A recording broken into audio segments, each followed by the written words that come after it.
তো নমস্কার বন্ধুরা, ওয়েলকাম টু মাই চ্যানেল। তো ইংল্যান্ডের বিরুদ্ধে কিন্তু টেস্ট স্কোয়াডস কিন্তু বন্ধুরা ঘোষণা হয়ে গেছে। তো আজকে সেই নিয়েই আমি আজকে ভিডিওটা বানিয়েছি। তো টেস্ট স্কোয়াডে কারা কারা জায়গা পেলো, তো এখানে সবচেয়ে বড় বিষয় হচ্ছে আমরা দেখতে পাচ্ছি মোহাম্মদ শামি এবং ঈশান কিষানকে বাদ দেওয়া হয়েছে এবং তাদেরকে কেন বাদ দেওয়া হলো সেটাও সম্পর্কে আমরা জানবো। তো প্রথমে যদি বলা যায় যে ব্যাটিং হিসেবে রয়েছে রোহিত শর্মা, শুভমন গিল, এসএসসি জয়সওয়াল এবং শ্রেয়াস আয়ার। এই চারজন কিন্তু প্রপার ব্যাটসম্যান কিন্তু এই টেস্ট স্কোয়াডে রাখা হয়েছে, যার মধ্যে অবশ্যই তো এসএসসি জয়সওয়াল, রোহিত শর্মাকে আমরা ওপেন করতে দেখতে পাবো।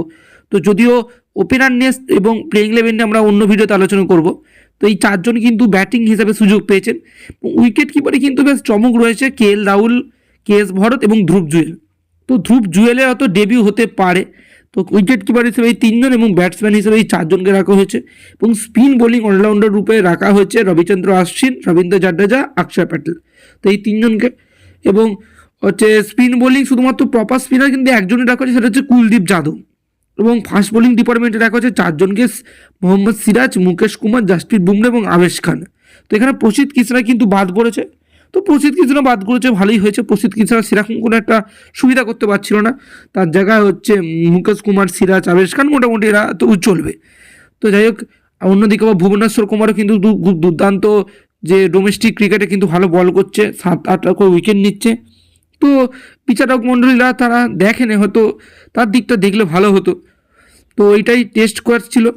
আর ঈশান কিষান বাদ পড়েছে। তো ঈশান কিষান কি ভারতীয় দল থেকে পুরোপুরি বাদ? তো ভারতীয় দল থেকে পুরোপুরি বাদ সেরকম কিছু নয়। তো সূত্রমাত্র খবর পাওয়া যাচ্ছিল যে মানসিক অবসাদ, অর্থাৎ মানে নিজে একটু রিল্যাক্স হওয়ার জন্য, ফ্রি হওয়ার জন্য কিন্তু ছুটি নিয়েছিল এবং তাকে কিন্তু পার্টি করতে দেখা গেছে। তো এই নিয়ে অনেক ঘটনার জলগোলা হয়েছে। তো আসল সত্যতা কিন্তু এখনও জানা যায়নি। তো ঈশান কিষানকে সম্পূর্ণরূপে হয়তো বাদ দেওয়া হয়নি, তোমরা ধরে রাখতে পারো। তো দেখা যাক, পরে তো বলবে। আর মোহাম্মদ শামির কথা যদি তোমরা বলো, তো মোহাম্মদ শামির হচ্ছে চোট রয়েছে, চোটের জন্য কিন্তু তিনি প্রথম দুটি টেস্ট ম্যাচ থেকে ছিটকে গেছেন। তো পরের টেস্ট ম্যাচে হয়তো আমরা তাকে দেখতে পারি। তো BCCI সে সম্পর্কে আমাদেরকে পরিষ্কারভাবে জানিয়েছেন এবং তারা জানিয়েছেন যে তারা মোহাম্মদ শামির সঙ্গে কথা বলবে। তো মোহাম্মদ শামি যদি ফিট থাকে তিনি অবশ্যই খেলবেন। তো আজকে ছিল এই ভিডিও। আর যদি ভিডিওটি ভালো লাগে এবং ক্রিকেট রিলেটেড আরও খবর পেতে কিন্তু তাহলে আমাদের এই চ্যানেলটিকে সাবস্ক্রাইব করে দাও। তো কলকাতা থেকে দুজন সুযোগ পেল, শ্রেয়াস আয়ার এবং KS ভরত। তো তাদের দিকে নজর থাকবে। তো আজ এই পর্যন্তই, বাই বাই, দেখা হচ্ছে অন্য কোনো পরবর্তী ভিডিওতে।